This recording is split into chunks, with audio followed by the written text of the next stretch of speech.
മഹാസ്കന്ദഷഷ്ഠി വ്രതം ഇത്തവണ ഒക്ടോബർ 22 മുതൽ ഒക്ടോബർ 27 വരെയാണ് വരുന്നത്.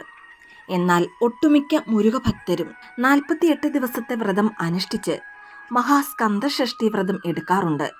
ഇങ്ങനെ 48 ദിവസത്തെ സ്കന്ദഷഷ്ഠി വ്രതം എടുക്കുവാൻ ആഗ്രഹിക്കുന്നവർ സെപ്റ്റംബർ 10 ബുധനാഴ്ച വ്രതം ആരംഭിക്കേണ്ടതാണ്.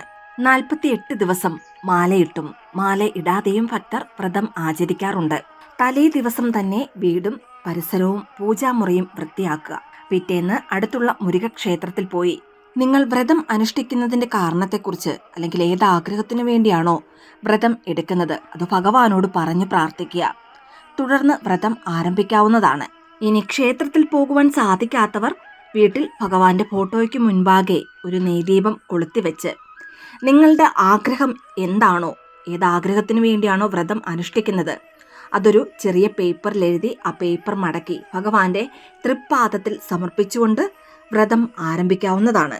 വ്രതം അനുഷ്ഠിക്കുന്നവർ രാവിലെയും വൈകിട്ടും വീട്ടിൽ നെയ്വിളക്കുകൾ കൊളുത്തേണ്ടതാണ്.